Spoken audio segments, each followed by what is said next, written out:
When I was going down the Tigris and Euphrates rivers many years ago with a party of English travelers, I found myself under the direction of an old Arab guide whom we hired up at Baghdad, and I have often thought how that guide resembled our barbers in certain mental characteristics. He thought that it was not only his duty to guide us down those rivers and do what he was paid for doing, but also to entertain us with stories curious and weird, ancient and modern, strange and familiar. Many of them I have forgotten, and I am glad I have, but there is one I shall never forget. The old guide was leading my camel by its halter along the banks of those ancient rivers, and he told me story after story until I grew weary of his storytelling and ceased to listen. I have never been irritated with that guide when he lost his temper as I ceased listening, but I remembered that he took off his Turkish cap and swung it in a circle to get my attention. I could see it through the corner of my eye, and I determined not to look straight at him for fear he would tell another story. But although I am not a woman, I did finally look, and as soon as I did, he went right into another story. Said he, "I will tell you a story now, which I reserve for my particular friends." When he emphasized the words particular friends, I listened, and I have ever been glad I did. I really feel devoutly thankful that there are 1,674 young men who have been carried through college by this lecture, who are also glad that I did listen. The old guide told me that there once lived, not far from the river Indus, an ancient Persian by the name of Ali Hafed. He said that Ali Hafed owned a very large farm, that he had orchards, grain fields, and gardens, that he had money at interest, and was a wealthy and contented man. He was contented because he was wealthy, and wealthy because he was contented. One day there visited that old Persian farmer one of these ancient Buddhist priests, one of the wise men of the East. He sat down by the fire and told the old farmer how this world of ours was made. He said that this world was once a mere bank of fog, and that the Almighty thrust his finger into this bank of fog and began slowly to move his finger around, increasing the speed until at last he whirled this bank of fog into a solid ball of fire. Then it went rolling through the universe, burning its way through other banks of fog, and condensed the moisture without until it fell in floods of rain upon its hot surface and cooled the outward crust. Then the internal fires bursting outward through the crust threw up the mountains and hills, the valleys, the plains and prairies of this wonderful world of ours. If this internal molten mass came bursting out and cooled very quickly, it became granite. Less quickly, copper. Less quickly, silver. Less quickly, gold. And after gold, diamonds were made. Said the old priest, "A diamond is a congealed drop of sunlight." Now, this is literally scientifically true, that a diamond is an actual deposit of carbon from the sun. The old priest told Ali Hafed that if he had one diamond the size of his thumb, he could purchase the country. And if he had a mine of diamonds, he could place his children upon thrones through the influence of their great wealth. Ali Hafed heard all about diamonds, how much they were worth, and went to his bed that night a poor man. He had not lost anything, but he was poor because he was discontented, and discontented because he feared he was poor. He said, "I want a mine of diamonds," and he lay awake all night. Early in the morning he sought out the priest. I know by experience that a priest is very cross when awakened early in the morning, and when he shook that old priest out of his dreams, Ali Hafed said to him, "Will you tell me where I can find diamonds?" "Diamonds? What do you want with diamonds?" "Why, I wish to be immensely rich." "Well, then, go along and find them. That is all you have to do. Go and find them, and then you will have them." "But I don't know where to go." "Well, if you will find a river that runs through white sands between high mountains in those white sands, you will always find diamonds." "I don't believe there is any such river." "Oh, yes, there are plenty of them. All you have to do is go and find them, and then you have them." Said Ali Hafed, "I will go." So he sold his farm, collected his money, left his family in charge of a neighbor, and away he went in search of diamonds. He began his search very properly, to my mind, at the Mountains of the Moon. Afterwards he came around into Palestine, then wandered on into Europe, and at last, when his money was all spent and he was in rags, wretchedness, and poverty, he stood by the shore of that bay at Barcelona in Spain, when a great tidal wave came rolling in between the pillars of Hercules, and the poor, afflicted, suffering, dying man could not resist the awful temptation to cast himself into that incoming tide, and he sank beneath its foaming crest, never to rise in this life again. When that old guide had told me that awfully sad story, he stopped the camel I was riding on, and went back to fix the baggage that was coming off another camel, and I had an opportunity to muse over his story while he was gone. I remember saying to myself, why did he reserve that story for his particular friends? There seemed to be no beginning, no middle, no end, nothing to it. That was the first story I had ever heard told in my life, and would be the first one I ever read in which the hero was killed in the first chapter. I had but one chapter of that story, and the hero was dead. When the guide came back and took up the halter of my camel, he went right ahead with the story into the second chapter, just as though there had been no break. The man who purchased Ali Hafed's farm one day led his camel into the garden to drink, and as that camel put its nose into the shallow water of that garden brook, Ali Hafed's successor noticed a curious flash of light from the white sands of the stream. He pulled out a black stone having an eye of light reflecting all the hues of the rainbow.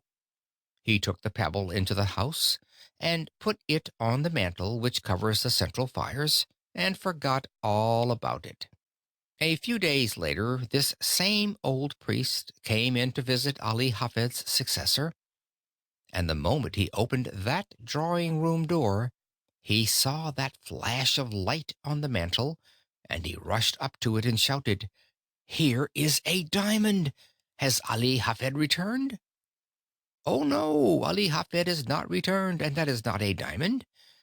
That is nothing but a stone we found right out here in our own garden."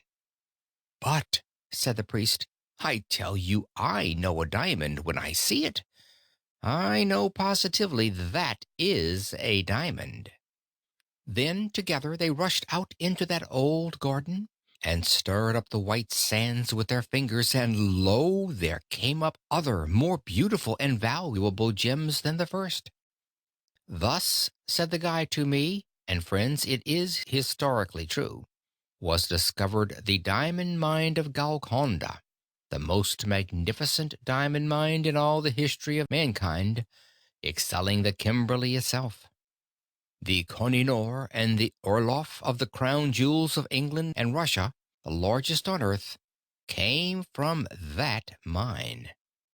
When that old Arab guide told me the second chapter of his story, he then took off his Turkish cap and swung it around in the air again to get my attention to the moral. Those Arab guides have morals to their stories, although they are not always moral. As he swung his hat, he said to me, "Had Ali Hafed remained at home and dug in his own cellar, or underneath his own wheat fields, or in his own garden, instead of wretchedness, starvation, and death by suicide in a strange land, he would have had acres of diamonds. For every acre of that old farm, yes, every shovelful, afterward revealed gems which since have decorated the crowns of monarchs." When he had added the moral to his story, I saw why he reserved it for his particular friends. But I did not tell him I could see it. It was that mean old Arab's way of going around a thing like a lawyer to say indirectly what he did not dare say directly, that, in his private opinion, there was a certain young man then traveling down the Tigris River that might better be at home in America. I did not tell him I could see that, but I told him his story reminded me of one, and I told it to him quick, and I think I will tell it to you. I told him of a man out in California in 1847 who owned a ranch.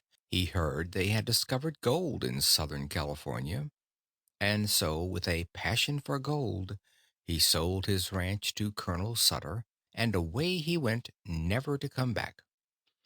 Colonel Sutter put a mill upon the stream that ran through that ranch, and one day his little girl brought some wet sand from the raceway into their home and sifted it through her fingers before the fire.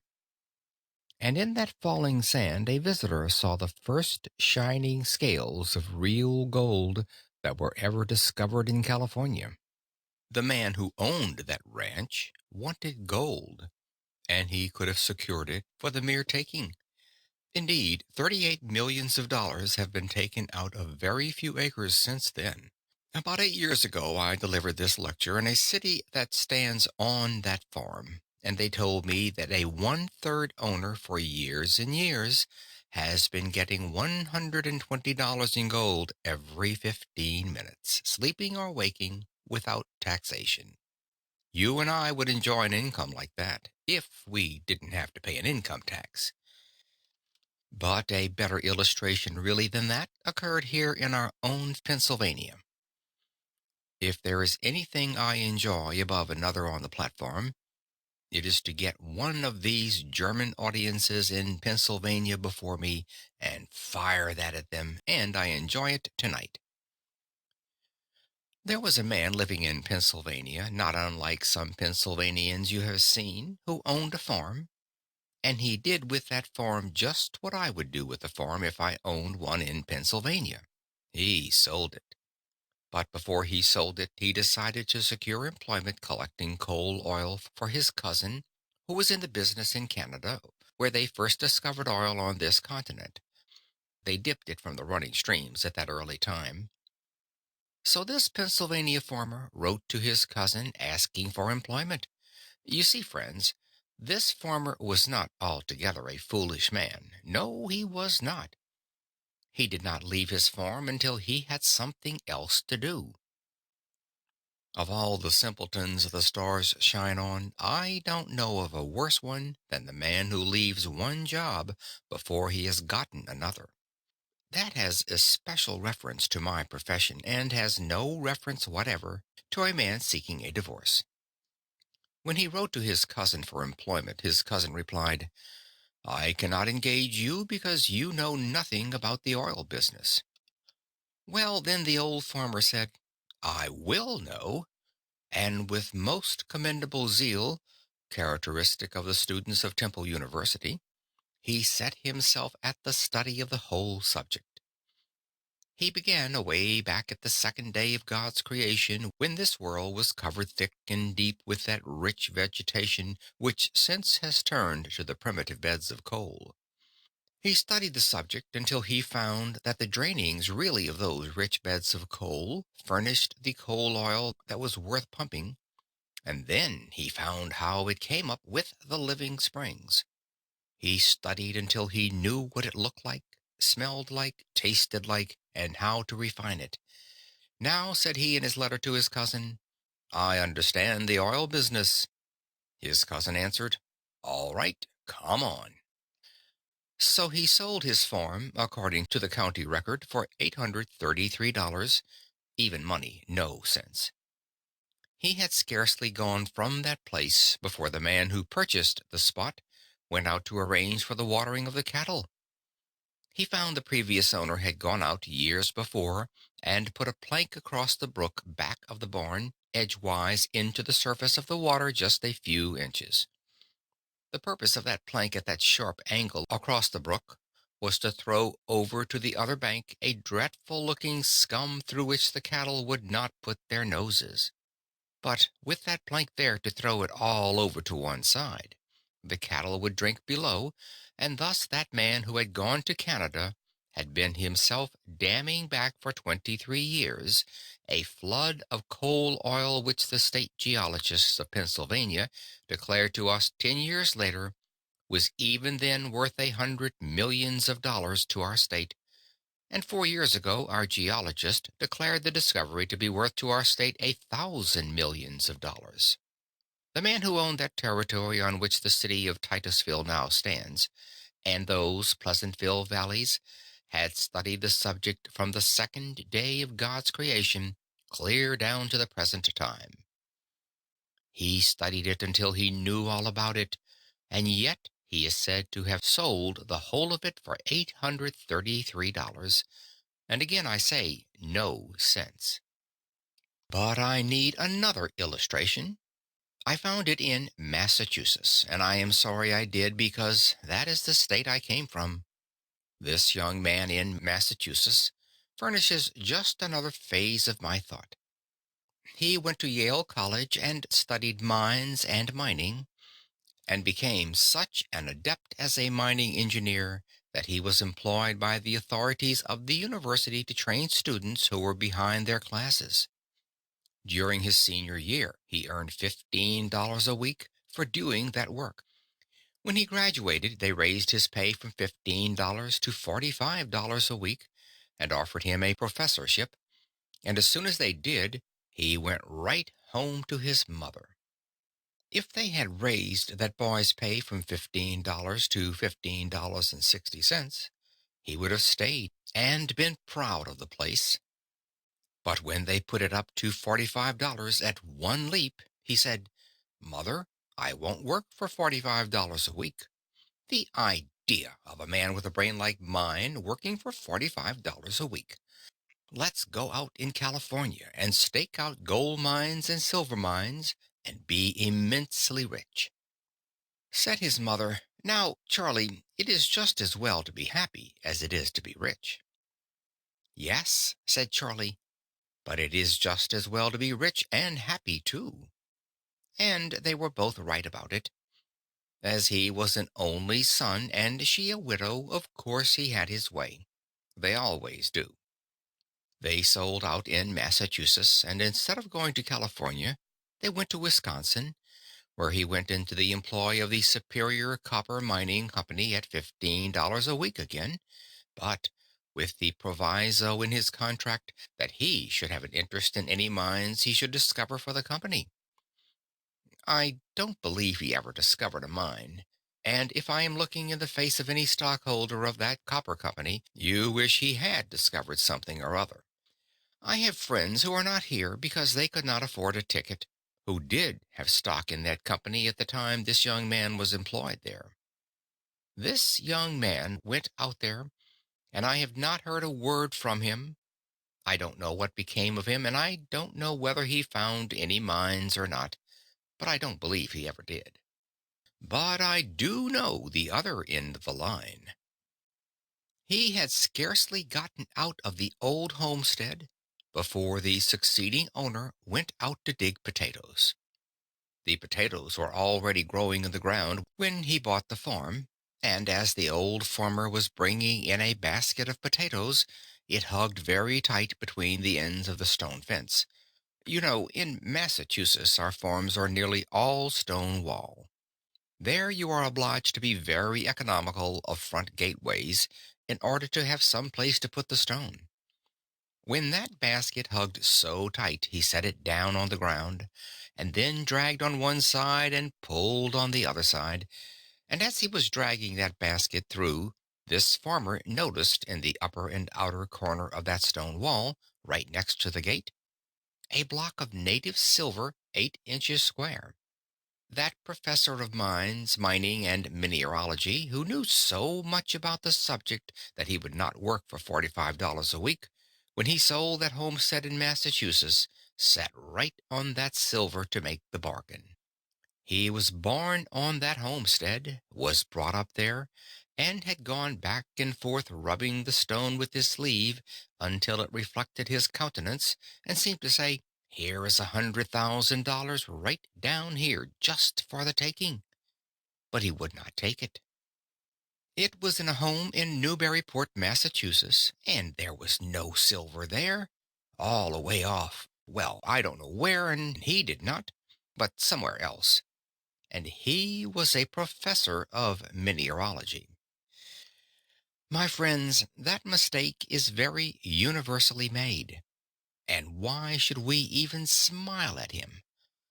I often wonder what has become of him. I do not know it all, but I will tell you what I guess as a Yankee. I guess that he sits out there by his fireside tonight with his friends gathered around him, and he is saying to them something like this.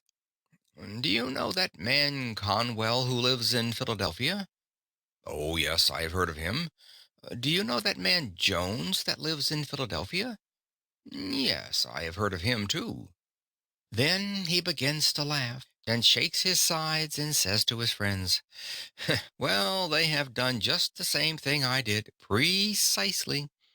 And that spoils the whole joke, for you and I have done the same thing he did. And while we sit here and laugh at him, he has a better right to sit out there and laugh at us. I know I have made the same mistakes, but of course that does not make any difference, because we don't expect the same man to preach and to practice too. As I come here tonight and look around this audience, I am seeing again what through these 50 years I have continually seen. Men that are making precisely that same mistake. I often wish I could see the younger people, and would that the academy had been filled tonight with our high school scholars and our grammar school scholars, that I could have them to talk to. While I would have preferred such an audience as that, because they are most susceptible, as they have not grown up into their prejudices as we have, they have not gotten into any custom that they cannot break, they have not met with any failures as we have. And while I could perhaps do such an audience as that more good than I can do grown up people, yet I will do the best I can with the material I have. I say to you that you have acres of diamonds in Philadelphia right where you now live. Oh, but you say, you cannot know much about our city if you think there are any acres of diamonds here. I was greatly interested in that account in the newspaper of the young man who found that diamond in North Carolina. It was one of the purest diamonds that has ever been discovered, and it has several predecessors near the same locality. I went to a distinguished professor in mineralogy and asked him where he thought those diamonds came from. The professor secured the map of the geologic formations of our continent and traced it. He said it went either through the underlying carboniferous strata adapted for such production westward through Ohio and the Mississippi, or in more probability came eastward through Virginia and up the shore of the Atlantic Ocean. It is a fact that the diamonds were there, for they have been discovered and sold, and that they were carried down there during the drift period from some northern locality. Now, who can say but some person going down with his drill in Philadelphia will find some trace of a diamond mine yet down here? Oh, friends, you cannot say that you are not over one of the greatest diamond mines in the world, for such a diamond as that only comes from the most profitable mines that are found on Earth. But it serves simply to illustrate my thought, which I emphasize by saying if you do not have the actual diamond mines literally, you have all that they would be good for to you. Because now that the Queen of England has given the greatest compliment ever conferred upon American women for her attire, because she did not appear with any jewels at all at the late reception in England, it has almost done away with the use of diamonds anyhow. All you would care for would be the few you would wear if you wish to be modest, and the rest you would sell for money. Now then, I say again that the opportunity to get rich, to attain unto great wealth, is here in Philadelphia now, within the reach of almost every man and woman who hears me speak tonight. And I mean just what I say. I have not come to this platform, even under these circumstances, to recite something to you. I have come to tell you what, in God's sight, I believe to be the truth. And if the years of life have been of any value to me in the attainment of common sense, I know I am right. That the men and women sitting here, who found it difficult perhaps to buy a ticket to this lecture or gathering tonight, have within their reach acres of diamonds, opportunities to get largely wealthy. There never was a place on earth more adapted than the city of Philadelphia today, and never in the history of the world did a poor man without capital have such an opportunity to get rich quickly and honestly as he has now in our city. I say it is the truth, and I want you to accept it as such. For if you think I have come to simply recite something, then I would better not be here. I have no time to waste in any such talk, but to say things I believe.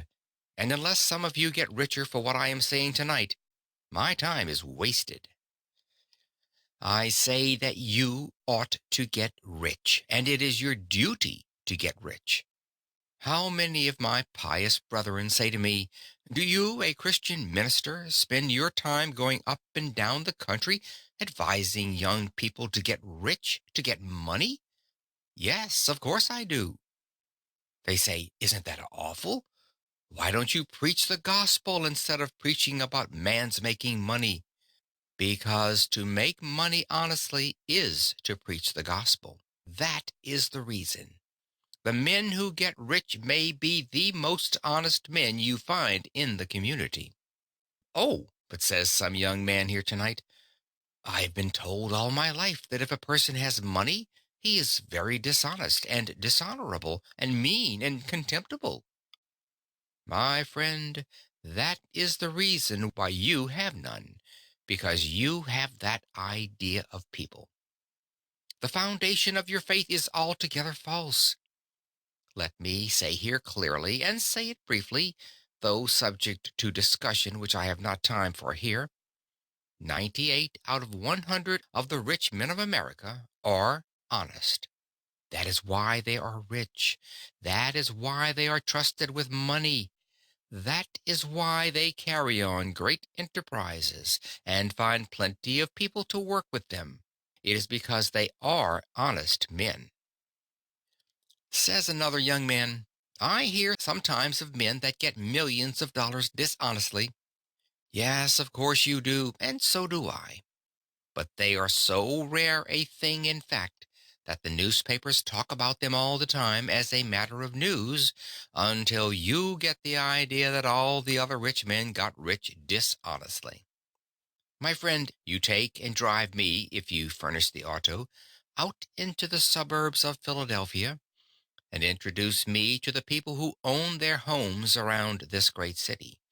Those beautiful homes with gardens and flowers, those magnificent homes, so lovely in their art. And I will introduce you to the very best people in character as well as in enterprise in our city, and you know I will. A man is not really a true man until he owns his own home, and they that own their homes are made more honorable and honest and pure and true and economical and careful by owning the home. For a man to have money, even in large sums, is not an inconsistent thing. We preach against covetousness, and you know we do in the pulpit, and oftentimes preach against it so long, and use the terms about filthy lucre so extremely, that Christians get the idea that when we stand in the pulpit, we believe it is wicked for any man to have money until the collection basket goes around. And then we almost swear at the people because they don't give more money. Oh, the inconsistency of such doctrines as that. Money is power, and you ought to be reasonably ambitious to have it. You ought, because you can do more good with it than you could without it. Money printed your Bible. Money builds your churches. Money sends your missionaries, and money pays your preachers, and you would not have many of them either if you did not pay them. I am always willing that my church should raise my salary, because the church that pays the largest salary always raises it the easiest. You never knew an exception to it in your life. The man who gets the largest salary can do the most good with the power that is furnished to him. Of course he can, if his spirit be right to use it for what it is given to him. I say then, you ought to have money. If you can honestly attain unto riches in Philadelphia, it is your Christian and godly duty to do so. It is an awful mistake of these pious people to think you must be awfully poor in order to be pious. Some men say, "Don't you sympathize with the poor people?" Of course I do, or else I would not have been lecturing these years. I won't give in but what I sympathize with the poor, but the number of poor who are to be sympathized with is very small. To sympathize with a man whom God has punished for his sins, thus to help him when God would still continue a just punishment, is to do wrong, no doubt about it. And we do that more than we help those who are deserving. While we should sympathize with God's poor, that is, those who cannot help themselves, let us remember there is not a poor person in the United States who was not made poor by his own shortcomings or by the shortcomings of someone else. It is all wrong to be poor anyhow. Let us give in to that argument and pass that to one side. A gentleman gets up back there and says, "Don't you think there are some things in the world that are better than money?" Of course I do. But I am talking about money now. Of course there are some things higher than money. Oh, yes, I know by the grave that has left me standing alone that there are some things in the world that are higher and sweeter and purer than money. Well do I know there are some things higher and grander than gold. Love is the grandest thing on God's earth, but fortunate the lover who has plenty of money. Money is power. Money is force. Money will do good as well as harm. In the hands of good men and women, it could accomplish, and it has accomplished, good. I hate to leave that behind me. I heard a man get up in a prayer meeting in our city and thank the Lord he was one of God's poor. Well, I wonder what his wife thinks about that. She earns all the money that comes into that house, and he smokes a part of that on the veranda. I don't want to see any more of the Lord's poor of that kind, and I don't believe the Lord does. And yet there are some people who think that in order to be pious you must be awfully poor and awfully dirty. That does not follow at all. While we sympathize with the poor, let us not teach a doctrine like that. Yet the age is prejudiced against advising a Christian man, or as a Jew would say, a godly man, from attaining unto wealth. The prejudice is so universal, and the years are far enough back, I think, for me to safely mention that years ago up at Temple University, there was a young man in our theological school who thought he was the only pious student in that department. He came into my office one evening and sat down by my desk and said to me, "Mr. President, I think it is my duty, sir, to come in and labor with you." "What has happened now?" said he. "I heard you say at the academy at the Pierce School commencement that you thought it was an honorable ambition for a young man to desire to have wealth, and that you thought it made him temperate, made him anxious to have a good name, and made him industrious. You spoke about man's ambition to have money helping to make him a good man. Sir, I have come to tell you the Holy Bible says that money is the root of all evil." I told him I had never seen it in the Bible, and advised him to go out into the chapel and get the Bible, and show me the place. So he went for the Bible, and soon he stalked into my office with the Bible open, with all the bigoted pride of the narrow sectarian, or of one who founds his Christianity on some misinterpretation of Scripture. He flung the Bible down on my desk and fairly squealed into my ear. "There it is, Mr. President. You can read it for yourself." I said to him, "Well, young man, you will learn when you get a little older that you cannot trust another denomination to read the Bible for you. You belong to another denomination. You are taught in the theological school, however, that emphasis is exegesis. Now, will you take that Bible and read it yourself and give the proper emphasis to it?" He took the Bible and proudly read, "The love of money is the root of all evil." Then he had it right. And when one does quote aright from that same old book, he quotes the absolute truth. I have lived through 50 years of the mightiest battle that old book has ever fought, and I have lived to see its banners flying free, for never in the history of the world did the great minds of earth so universally agree that the Bible is true, all true, as they do at this very hour. So I say that when he quoted right, of course, he quoted the absolute truth. The love of money is the root of all evil. He who tries to attain unto it too quickly or dishonestly will fall into many snares, no doubt about that. The love of money. What is that? It is the making an idol of money, and idolatry, pure and simple, everywhere, is condemned by the Holy Scriptures and by man's common sense. The man that worships the dollar instead of thinking of the purposes for which it ought to be used, the man who idolizes simply money, the miser that hoards his money in the cellar, or hides it in his stocking, or refuses to invest it where it will do the world good, that man who hugs the dollar until the eagle squeals has in him the root of all evil. I think I will leave that behind me now and answer the question of nearly all of you who are asking, is there opportunity to get rich in Philadelphia? Well, now, how simple a thing it is to see where it is, and the instant you see where it is yours.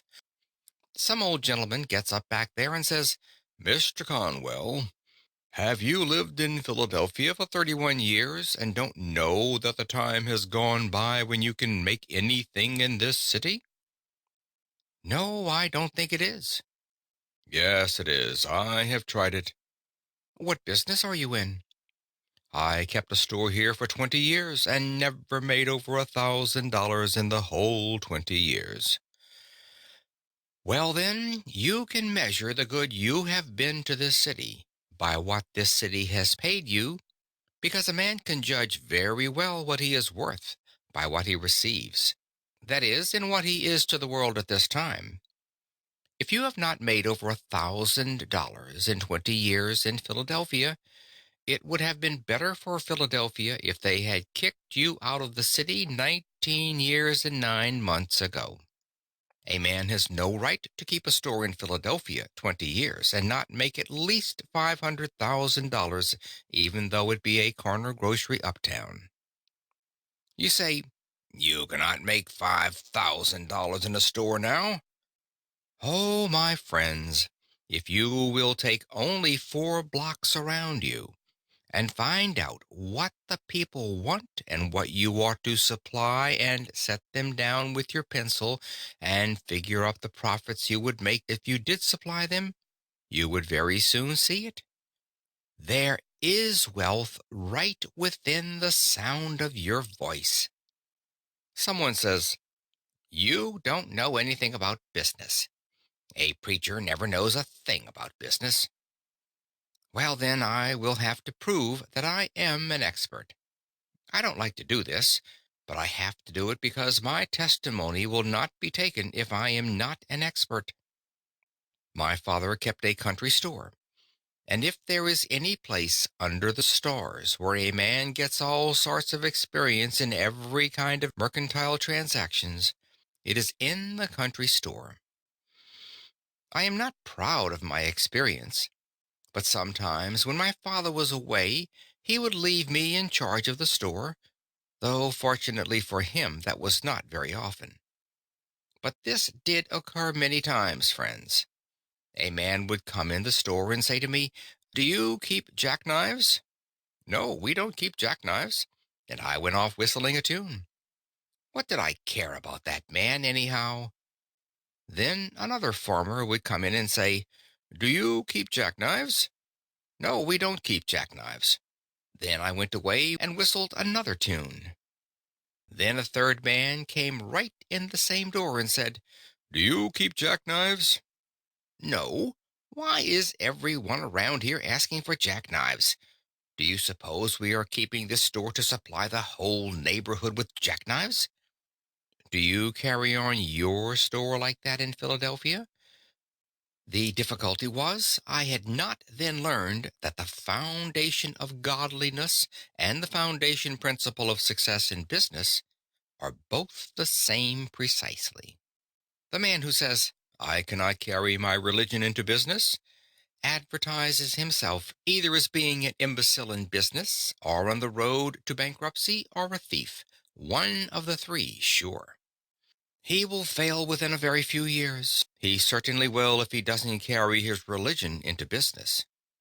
If I had been carrying on my father's store on a Christian plan, godly plan, I would have had a jackknife for the third man when he called for it.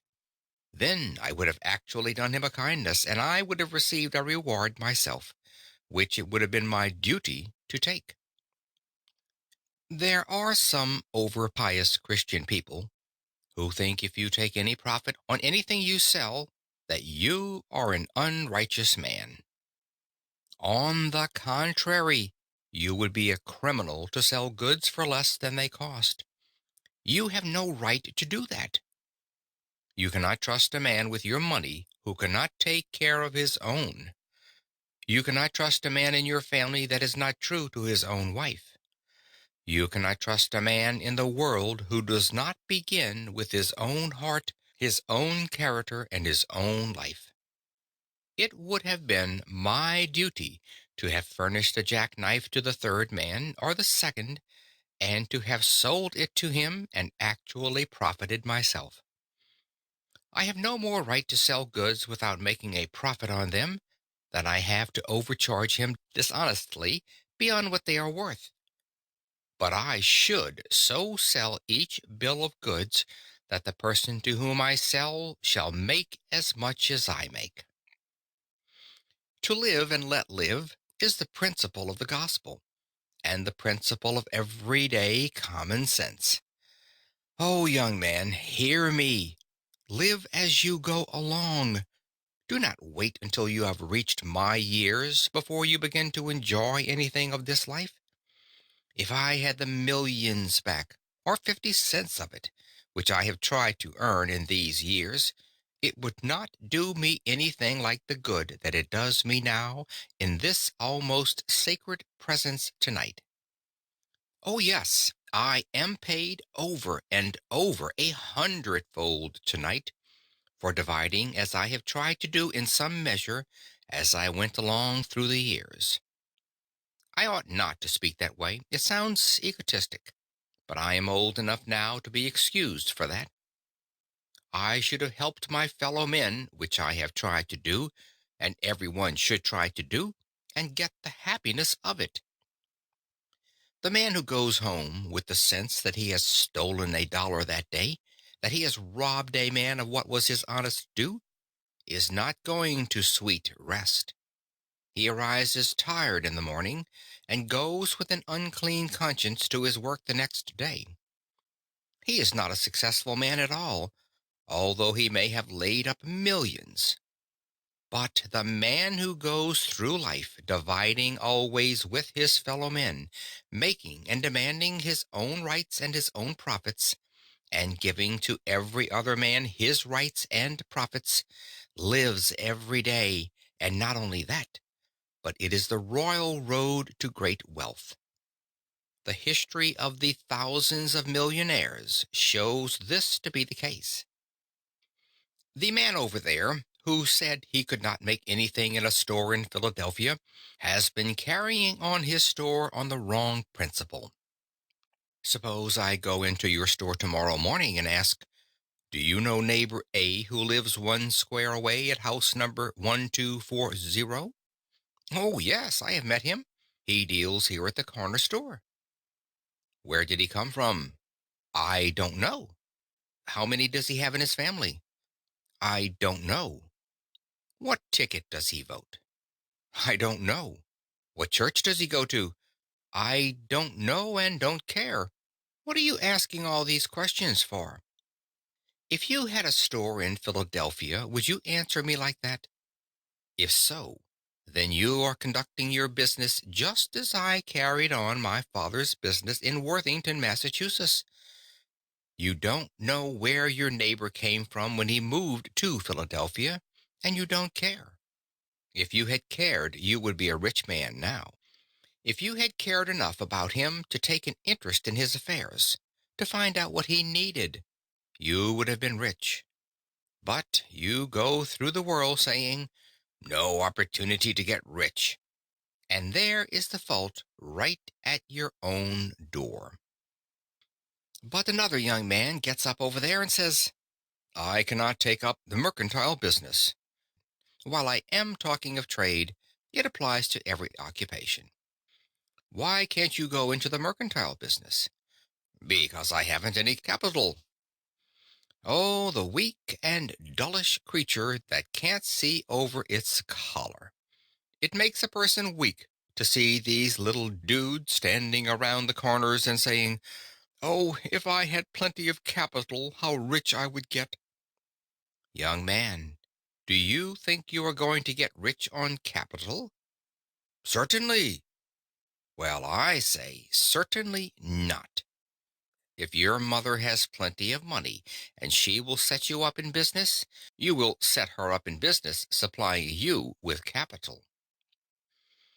The moment a young man or woman gets more money than he or she has grown to by practical experience, that moment he has gotten a curse. It is no help to a young man or woman to inherit money. It is no help to your children to leave them money, but if you leave them education, if you leave them Christian and noble character, if you leave them a wide circle of friends, if you leave them an honorable name, it is far better than that they should have money. It would be worse for them, worse for the nation, that they should have any money at all. Oh, young man, if you have inherited money, don't regard it as a help. It will curse you through your years and deprive you of the very best things of human life. There is no class of people to be pitied so much as the inexperienced sons and daughters of the rich of our generation. I pity the rich man's son. He can never know the best things in life. One of the best things in our life is when a young man has earned his own living, and when he becomes engaged to some lovely young woman and makes up his mind to have a home of his own. Then, with that same love, comes also that divine inspiration toward better things, and he begins to save his money. He begins to leave off his bad habits and to put money in the bank. When he has a few $100s, he goes out in the suburbs to look for a home. He goes to the savings bank perhaps for half of the value, and then goes for his wife. And when he takes his bride over the threshold of that door for the first time, he says, in words of eloquence my voice can never touch, I have earned this home myself. It is all mine, and I divide with thee. That is the grandest moment a human heart may ever know. But a rich man's son can never know that. He takes his bride into a finer mansion, it may be, but he is obliged to go all the way through it and say to his wife, my mother gave me that, my mother gave me that, and my mother gave me this, until his wife wishes she had married his mother. I pity the rich man's son. The statistics of Massachusetts showed that not one rich man's son out of 17 ever dies rich. I pity the rich man's sons, unless they have the good sense of the elder Vanderbilt, which sometimes happens. He went to his father and said, did you earn all your money? I did, my son. I began to work on a ferry boat for 25 cents a day. Then, said his son, I will have none of your money. And he too tried to get employment on a ferry boat that Saturday night. He could not get one there, but he did get a place for $3 a week. Of course, if a rich man's son will do that, he will get the discipline of a poor boy that is worth more than a university education to any man. He would then be able to take care of the millions of his father. But as a rule, the rich men will not let their sons do the very thing that made them great. As a rule, the rich man will not allow his son to work. And his mother, why, she would think it was a social disgrace if her poor, weak, little, lily-fingered, sissy sort of a boy had to earn his living with honest toil. I have no pity for such rich men's sons. I remember one at Niagara Falls. I think I remember one a great deal nearer. I think there are gentlemen present who were at a great banquet, and I beg pardon of his friends. At a banquet here in Philadelphia there sat beside me a kind-hearted young man, and he said, Mr. Conwell, you have been sick for 2 or 3 years. When you go out, take my limousine, and it will take you up to your house on Broad Street. I thanked him very much, and perhaps I ought not to mention the incident in this way, but I follow the facts. I got on the seat with the driver of that limousine outside, and when we were going up, I asked the driver, how much did this limousine cost? 6,800, and he had to pay the duty on it. Well, I said, does the owner of this machine ever drive it himself? At that, the chauffeur laughed so heartily that he lost control of his machine. He was so surprised at the question that he ran up on the sidewalk and around a corner lamppost out into the street again. And when he got out into the street, he laughed till the whole machine trembled. He said, he drive this machine? Oh, he would be lucky if he knew enough to get out when we get there. I must tell you about a rich man's son at Niagara Falls. I came in from the lecture to the hotel, and as I approached the desk of the clerk, there stood a millionaire's son from New York. He was an indescribable specimen of anthropologic potency. He had a skull cap on one side of his head, with a gold tassel in the top of it, and a gold-headed cane under his arm, with more in it than in his head. It is a very difficult thing to describe that young man. He wore an eyeglass that he could not see through, patent leather boots that he could not walk in, and pants that he could not sit down in, dressed like a grasshopper. This human cricket came up to the clerk's desk just as I entered, adjusted his unseeing eyeglass, and spake in this wise to the clerk. You see, he thought it was Hinglish, you know, the lisp. Sir, will you have the kindness to supply me with some paper and envelopes? The hotel clerk measured that man quick, and he pulled the envelopes and paper out of a drawer and threw them across the counter toward the young man. and then turned away to his books. You should have seen that young man when those envelopes came across that counter. He swelled up like a gobbler turkey, adjusted his unseeing eyeglass, and yelled, "Come right back here. Now, sir, will you order a servant to take that paper and envelopes to yonder desk?" Oh, the poor, miserable, contemptible American monkey! He could not carry paper and envelopes 20 feet. I suppose he could not get his arms down to do it. I have no pity for such travesties upon human nature. If you have not capital, young man, I am glad of it. What you need is common sense, not copper sense. The best thing I can do is to illustrate by actual facts well known to you all. A.T. Stewart, a poor boy in New York, had $1.50 to begin life on. He lost 87.5 cents of that on the very first venture. How fortunate that young man who loses the first time he gambles. That boy said, "I will never gamble again in business." And he never did. How did he come to lose 87.5 cents? You probably all know the story how he lost it, because he bought some needles, threads, and buttons to sell which people did not want, and had them left on his hands a dead loss. Said the boy, "I will not lose any more money in that way." Then he went around first to the doors and asked the people what did they want. Then, when he had found out what they wanted, he invested his 62.5 cents to supply a known demand. Study it wherever you choose, in business, in your profession, in your housekeeping, whatever your life, that one thing is the secret of success. You must first know the demand.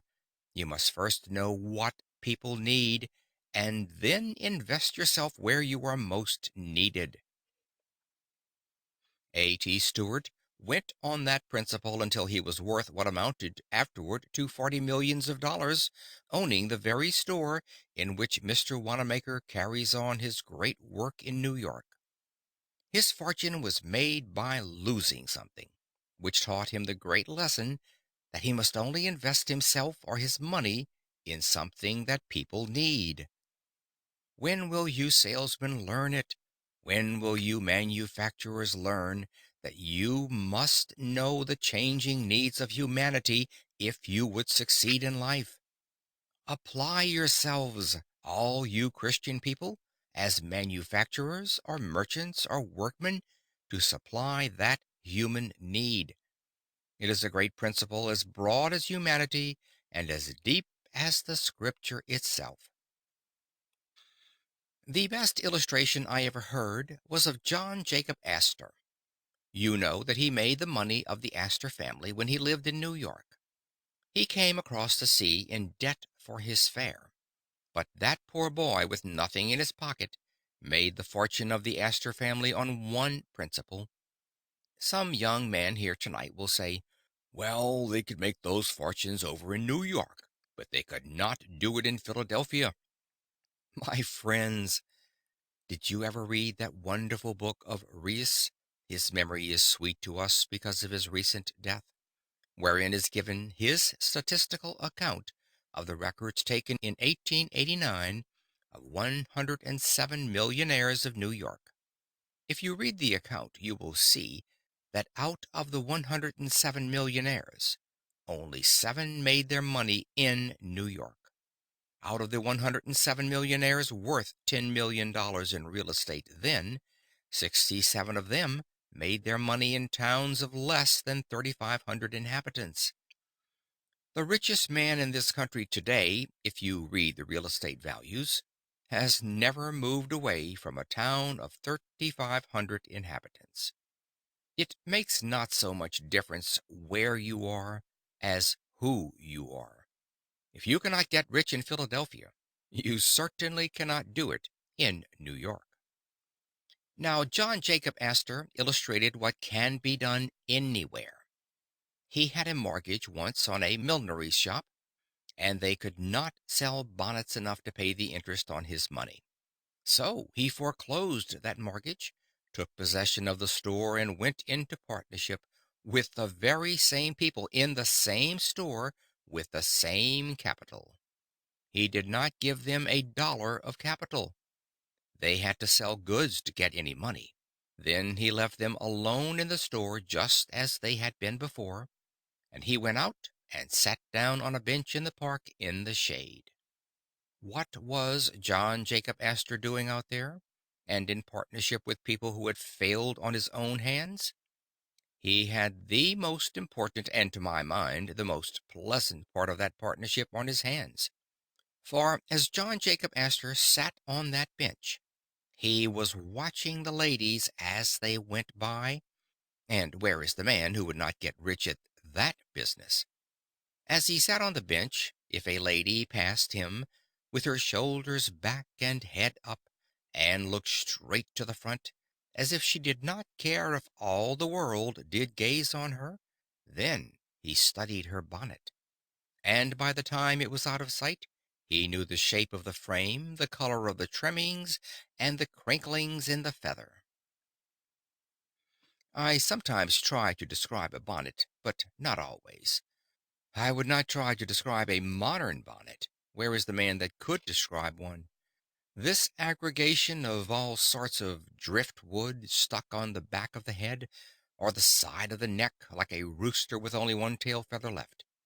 But in John Jacob Astor's day, there was some art about the millinery business, and he went to the millinery store and said to them, "Now put into the show window just such a bonnet as I described to you, because I have already seen a lady who likes such a bonnet. Don't make up any more until I come back." Then he went out and sat down again, and another lady passed him of a different form, of different complexion, with a different shape and color of bonnet.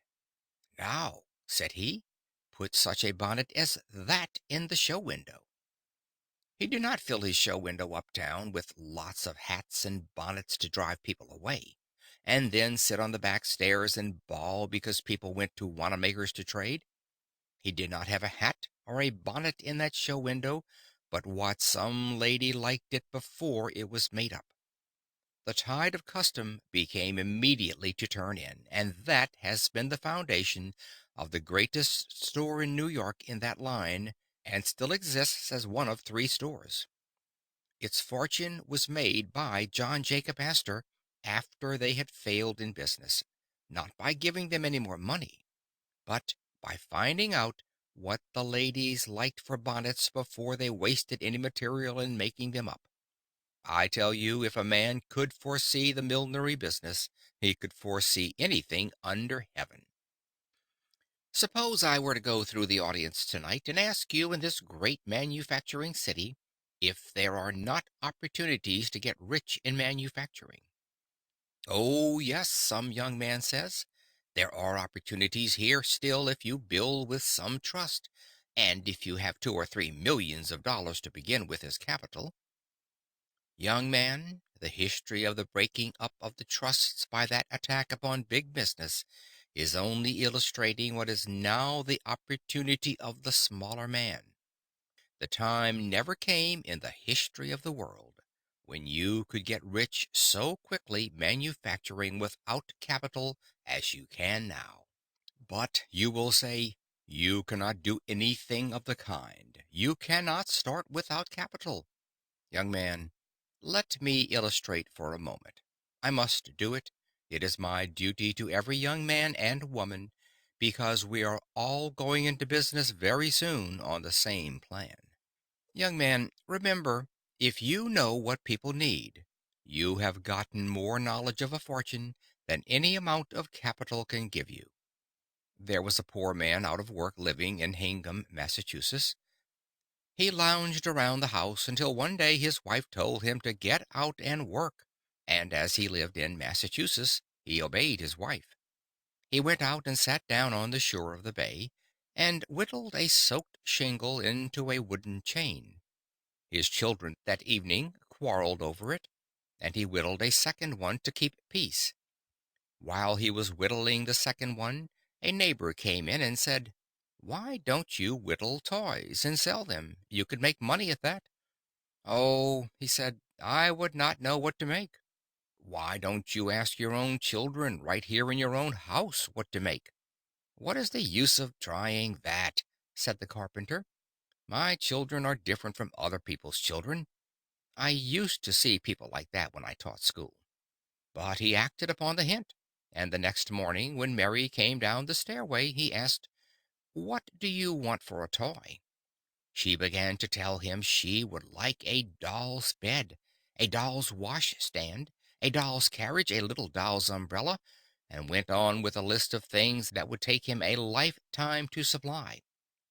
So, consulting his own children in his own house, he took the firewood, for he had no money to buy lumber, and whittled those strong, unpainted Hingham toys that were for so many years known all over the world. That man began to make those toys for his own children, and then made copies and sold them through the boot and shoe store next door. He began to make a little money, and then a little more. And Mr. Lawson, in his Frenzied Finance, says that man is the richest man in old Massachusetts, and I think it is the truth. And that man is worth 100 millions of dollars today, and has only been 34 years making it on that one principle, that one must judge that what his own children like at home, other people's children would like in their homes too. To judge the human heart by oneself, by one's wife, by one's children. It is the royal road to success in manufacturing. Oh, but you say, didn't he have any capital? Yes, a penknife, but I don't know that he had paid for that. I spoke thus to an audience in New Britain, Connecticut, and a lady 4 seats back went home and tried to take off her collar, and the collar button stuck in the buttonhole. She threw it out and said, "I am going to get up something better than that to put on collars." Her husband said, "After what Conwell said tonight, you see there is a need for an improved collar fastener that is easier to handle. There is a human need. There is a great fortune. Now then, get up a collar button and get rich." He made fun of her, and consequently made fun of me, and that is one of the saddest things which comes over me like a deep cloud of midnight sometimes. Although I have worked so hard for more than half a century, yet how little I have ever really done. Notwithstanding the greatness and the handsomeness of your compliment tonight, I do not believe there is 1 in 10 of you that is going to make $1 million because you are here tonight. But it is not my fault. It is yours. I say sincerely, what is the use of my talking if people never do what I advise them to do? When her husband ridiculed her, she made up her mind she would make a better collar button, and when a woman makes up her mind she will, and does not say anything about it, she does it. It was that New England woman who invented the snap button which you can find anywhere now. It was first a collar button with a spring cap attached to the outer side. Any of you who wear modern waterproofs know the button that simply pushes together, and when you unbutton it, you simply pull it apart. That is the button to which I refer and which she invented. She afterward invented several other buttons, then invested in more, and then was taken into partnership with great factories. Now that woman goes over the seas every summer in her private steamship, yes, and takes her husband with her. If her husband were to die, she would have money enough left now to buy a foreign duke or count or some such title as that at the latest quotations. Now, what is my lesson in that incident? It is this. I told her then, though I did not know her, what I now say to you. Your wealth is near to you. You are looking right over it. And she had to look over it because it was right under her chin. I have read in the newspaper that a woman never invented anything. Well, that newspaper ought to begin again. Of course, I do not refer to gossip. I refer to machines. And if I did, I might better include the men. That newspaper could never appear if women had not invented something. Friends, think. Ye women, think. You say you cannot make a fortune because you are in some laundry or running a sewing machine? It may be, or walking before some loom, and yet you can be a millionaire if you will but follow this infallible direction. When you say a woman doesn't invent anything, I ask, who invented the jacquard loom that wove every stitch you wear? Mrs. Jacquard. The printer's roller, the printing press were invented by farmers' wives. Who invented the cotton gin of the South that enriched our country so amazingly? Mrs. General Green invented the cotton gin and showed the idea to Mr. Whitney, and he, like a man, seized it. Who was it that invented the sewing machine? If I would go to school tomorrow and ask your children, they would say, Elias Howe. He was in the Civil War with me, and often in my tent I often heard him say that he worked 14 years to get up that sewing machine. But his wife made up her mind one day that they would starve to death if there wasn't something or other invented pretty soon, and so in 2 hours she invented the sewing machine. Of course, he took out the patent in his name. Men always do that. Who was it that invented the mower and the reaper? According to Mr. McCormick's confidential communication so recently published, it was a West Virginia woman who, after his father and he had failed altogether in making a reaper and gave it up, took a lot of shears and nailed them together on the edge of a board, with one shaft of each pair loose, and then wired them so that when she pulled the wire one way it closed them, and when she pulled the wire the other way it opened them, and there she had the principle of the mowing machine. If you look at a mowing machine, you will see it is nothing but a lot of shears. If a woman can invent a mowing machine, if a woman can invent a jacquard loom, if a woman can invent a cotton gin, if a woman can invent a trolley switch, as she did and made the trolleys possible, if a woman can invent, as Mr. Carnegie said, the great iron squeezers that laid the foundation of all the steel millions of the United States, we men can invent anything under the stars. I say that for the encouragement of the men. Who are the great inventors of the world? Again, this lesson comes before us. The great inventor sits next to you, or you are the person yourself. Oh, but you say, I have never invented anything in my life. Neither did the great inventors until they discovered one great secret. Do you think it is a man with a head like a bushel measure, or a man like a stroke of lightning? It is neither. The really great man is a plain, straightforward, everyday, common sense man. You would not dream that he was a great inventor if you did not see something he had actually done. His neighbors do not regard him so great. You never see anything great over your back fence. You say there is no greatness among your neighbors. It is all away off somewhere else. Their greatness is ever so simple, so plain, so earnest, so practical, that the neighbors and friends never recognize it. True greatness is often unrecognized. That is sure. You do not know anything about the greatest men and women. I went out to write the life of General Garfield, and a neighbor, knowing I was in a hurry, and as there was a great crowd around the front door, took me around to General Garfield's back door and shouted, Jim, Jim!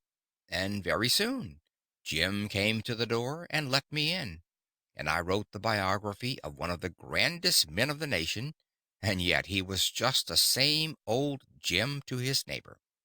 If you know a great man in Philadelphia and you should meet him tomorrow, you would say, How are you, Sam? Or Good morning, Jim? Of course you would. That is just what you would do.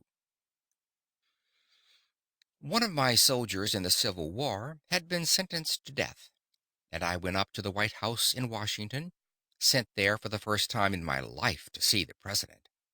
I went into the waiting room and sat down with a lot of others on the benches, and the secretary asked one after another to tell him what they wanted.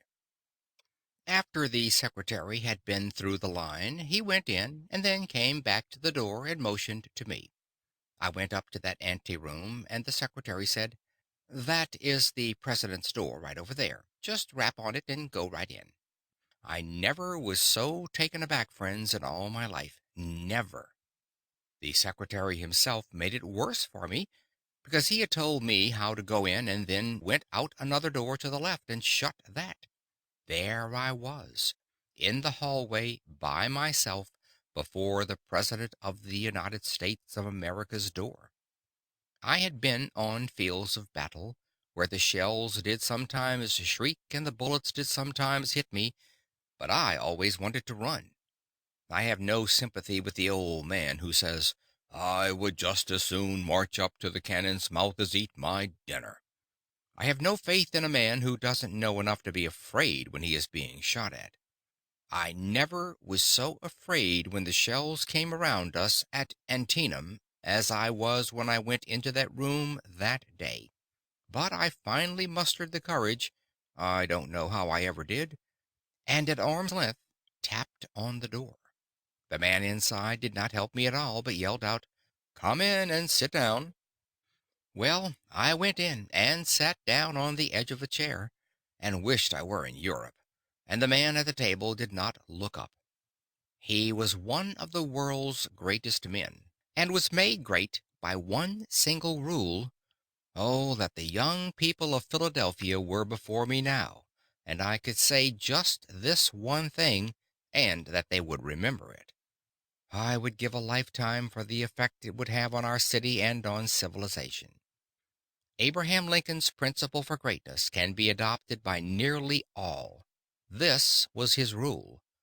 Whatsoever he had to do at all, he put his whole mind into it and held it all there until that was all done.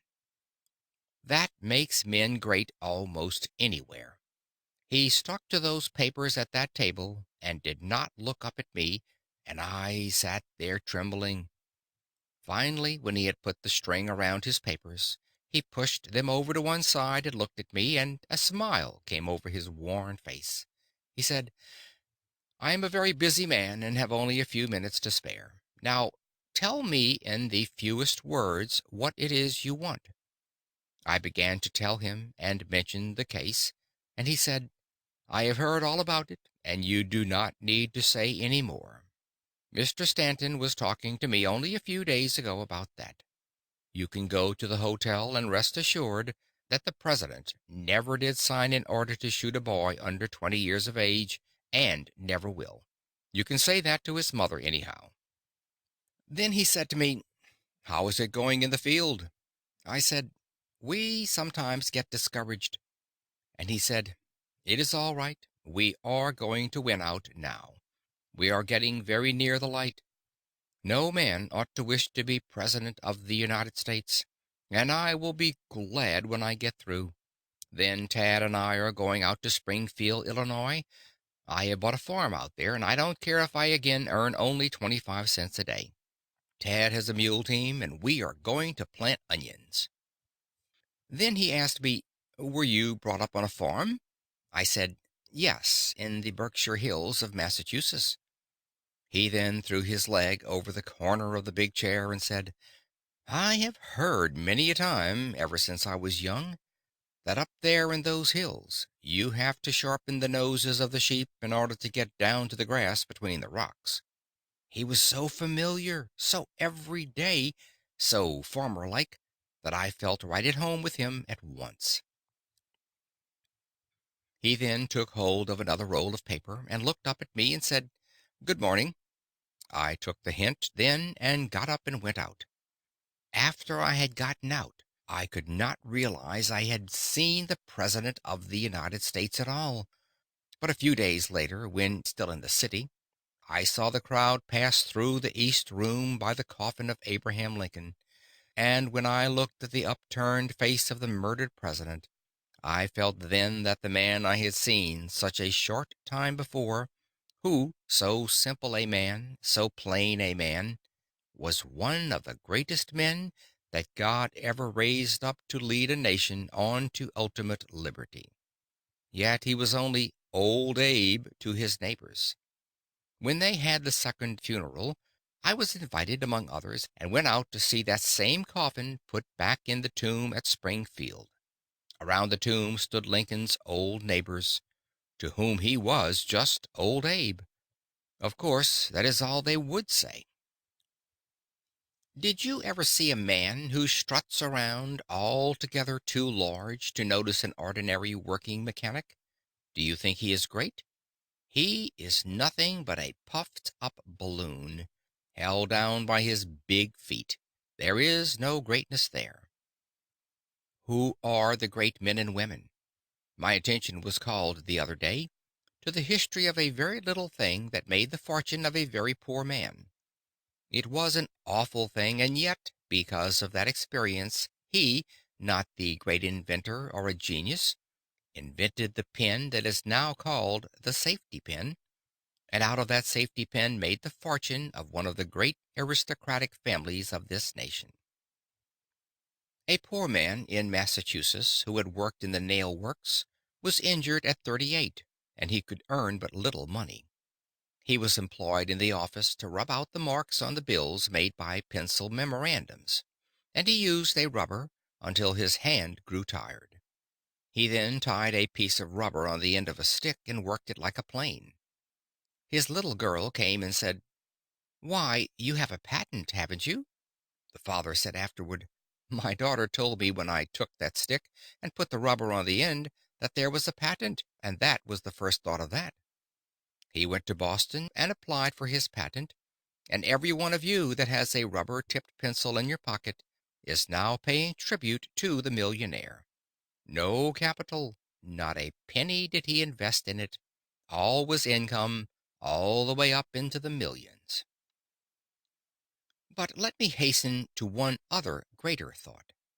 Show me the great men and women who live in Philadelphia. A gentleman over there will get up and say, "We don't have any great men in Philadelphia. They don't live here.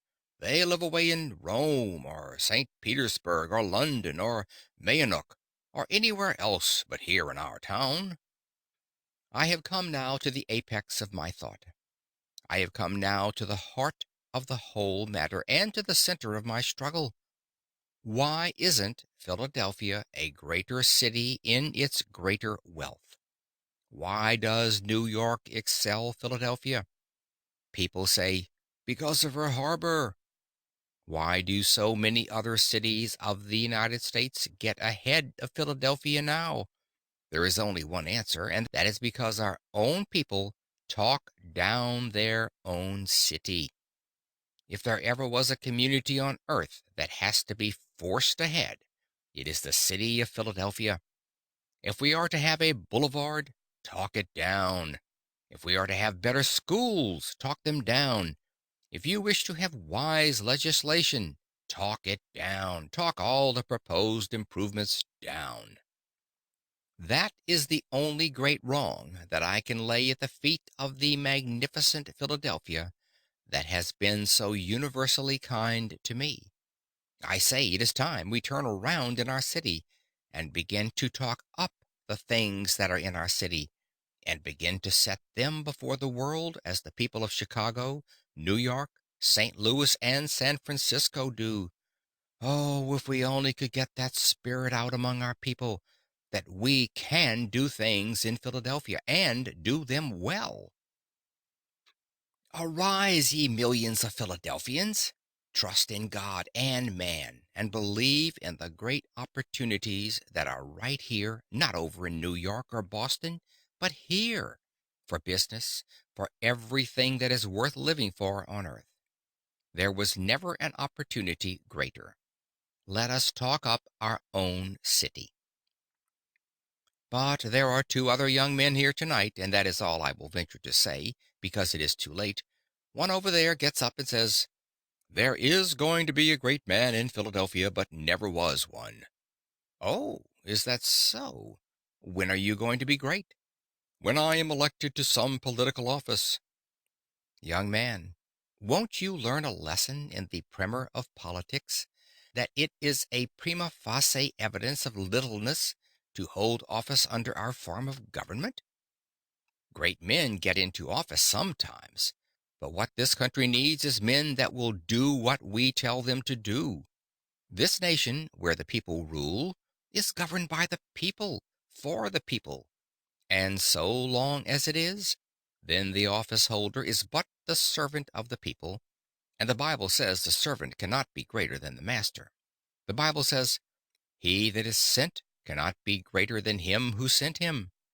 The people rule, or should rule, and if they do, we do not need the greater men in office.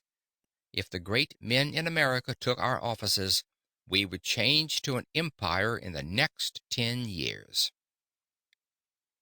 I know of a great many young women, now that woman's suffrage is coming, who say, "I am going to be President of the United States some day." I believe in woman's suffrage, and there is no doubt but what it is coming, and I am getting out of the way anyhow. I may want an office by and by myself. But if the ambition for an office influences the women in their desire to vote, I want to say right here what I say to the young men, that if you only get the privilege of casting one vote, you don't get anything that is worth while. Unless you can control more than one vote, you will be unknown, and your influence so dissipated as practically not to be felt. This country is not run by votes. Do you think it is? It is governed by influence. It is governed by the ambitions and the enterprises which control votes. The young woman that thinks she is going to vote for the sake of holding an office is making an awful blunder. That other young man gets up and says, "There are going to be great men in this country and in Philadelphia." Is that so? When?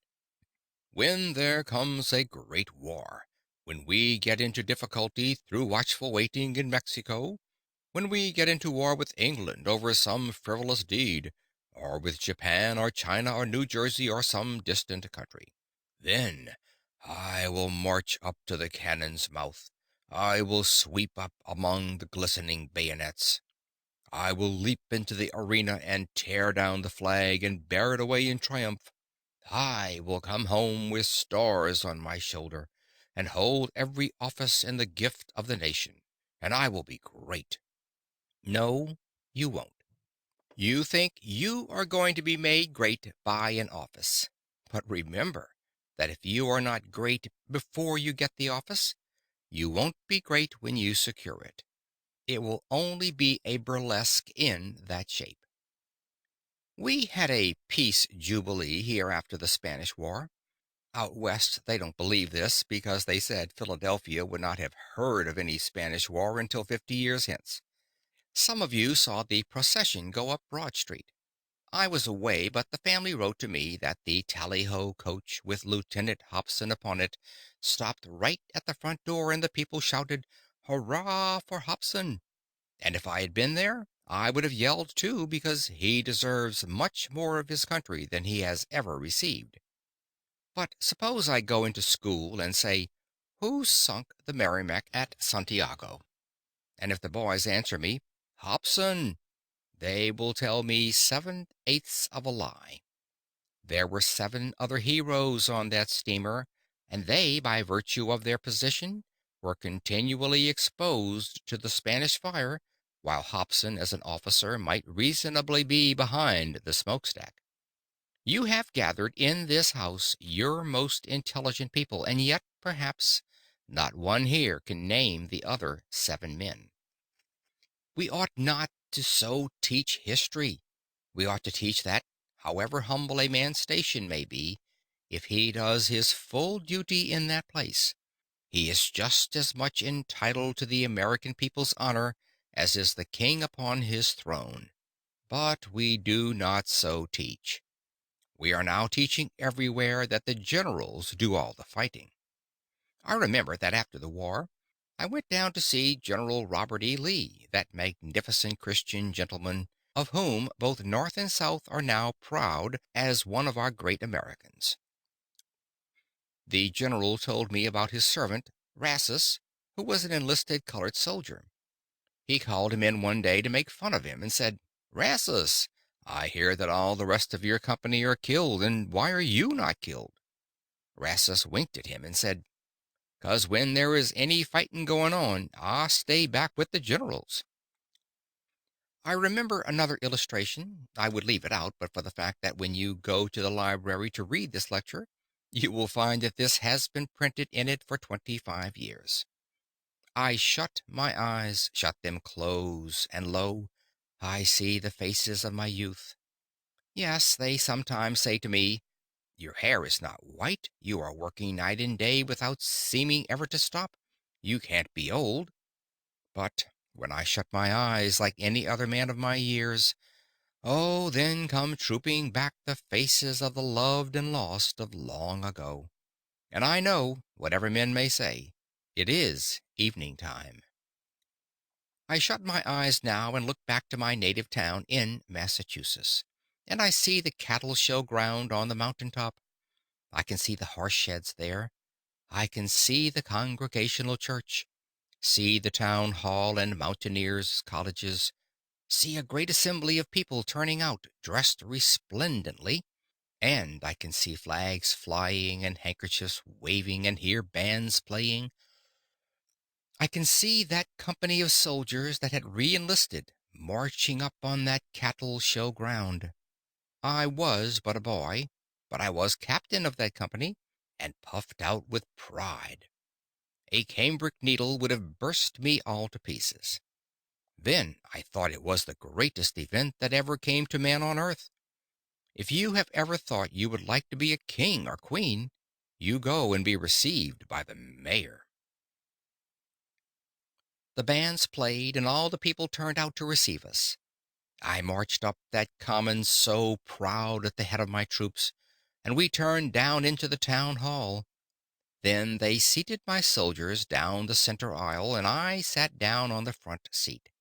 A great assembly of people, 100 or two, came in to fill the town hall, so that they stood up all around. Then the town officers came in and formed a half circle. The mayor of the town sat in the middle of the platform.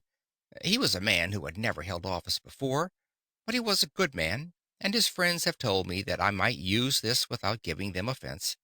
He was a good man, but he thought an office made a man great. He came up and took his seat, adjusted his powerful spectacles, looked around when he suddenly spied me sitting there on the front seat.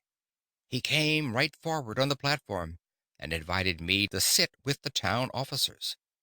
No town officer ever took any notice of me before I went to war, except to advise the teacher to thrash me, and now I was invited up on the stand with the town officers.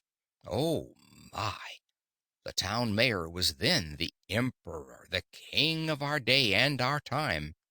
As I came up on the platform, they gave me a chair about this far, I would say, from the front. When I had got seated, the chairman of the selectmen arose and came forward to the table, and we all supposed he would introduce the congregational minister, who was the only orator in town, and that he would give the oration to the returning soldiers. But, friends, you should have seen the surprise which ran over the audience when they discovered that the old fellow was going to deliver that speech himself. He had never made a speech in his life, but he fell into the same error that hundreds of other men have fallen into. It seems so strange that a man won't learn he must speak his piece as a boy if he intends to be an orator when he is grown. But he seems to think all he has to do is hold an office to be a great orator. So he came up to the front and brought with him a speech which he had learned by heart walking up and down the pasture where he had frightened the cattle. He brought the manuscript with him and spread it out on the table so as to be sure he might see it. He adjusted his spectacles and leaned over it for a moment and marched back on that platform, and then came forward like this: tramp, tramp, tramp. He must have studied the subject a great deal, when you come to think of it, because he assumed an elocutionary attitude. He rested heavily on his left heel, threw back his shoulders, slightly advanced the right foot, opened the organs of speech, and advanced his right foot at an angle of 45. As he stood in that elocutionary attitude, friends, this is just the way that speech went. Some people say to me, "Don't you exaggerate? That would be impossible." But I am here for the lesson and not for the story, and this is the way it went. "Fellow citizens," as soon as he heard his voice, his fingers began to go like that, his knees began to shake, and then he trembled all over. He choked and swallowed and came around to the table to look at the manuscript. Then he gathered himself up with clenched fist and came back. "Fellow citizens, fellow citizens. We are, we are, we are very happy. We are very happy. We are very happy. We are very happy to welcome back to their native town these soldiers who have fought and bled and come back again to their native town.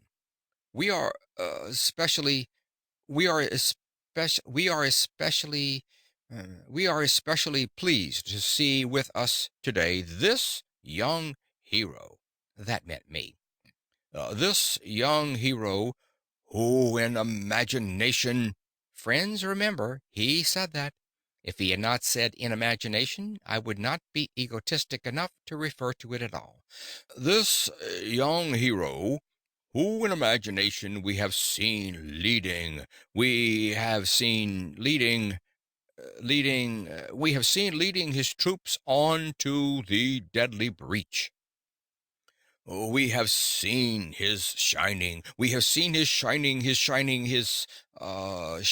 sword flashing in the sunlight as she shouted to his troops, 'Come on!'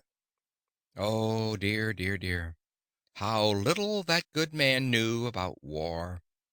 If he had known anything about war at all, he ought to have known what any of my GAR comrades here tonight will tell you is true, that it is next to a crime for an officer of infantry ever in time of danger to go ahead of his men. I, with my shining sword flashing in the sunlight, shouting to my troops, 'Come on!' I never did it. Do you suppose I would get up in front of my men to be shot in front by the enemy and in the back by my own men? That is no place for an officer. The place for an officer in actual battle is behind the line. How often, as a staff officer, I rode down the line when our men were suddenly called to the line of battle, and the rebel yells were coming out of the woods, and shouted, 'Officers to the rear! Officers to the rear!' Then every officer gets behind the line of private soldiers, and the higher the officer's rank, the farther behind he goes. Not because he is any less the brave, but because the laws of war require that. And yet he shouted, 'I with my shining sword.' In that house there sat the company of my soldiers who had carried that boy across the Carolina rivers that he might not wet his feet. Some of them had gone far out to get a pig or a chicken. Some of them had gone to death under the shell-swept pines in the mountains of Tennessee. Yet in the good man's speech they were scarcely known. He did refer to them, but only incidentally. The hero of the hour was this boy. Did the nation owe him anything? No. Nothing then, and nothing now. Why was he the hero? Simply because that man fell into the same human error, that this boy was great because he was an officer, and these were only private soldiers. Oh, I learned the lesson then that I will never forget so long as the tongue of the bell of time continues to swing for me.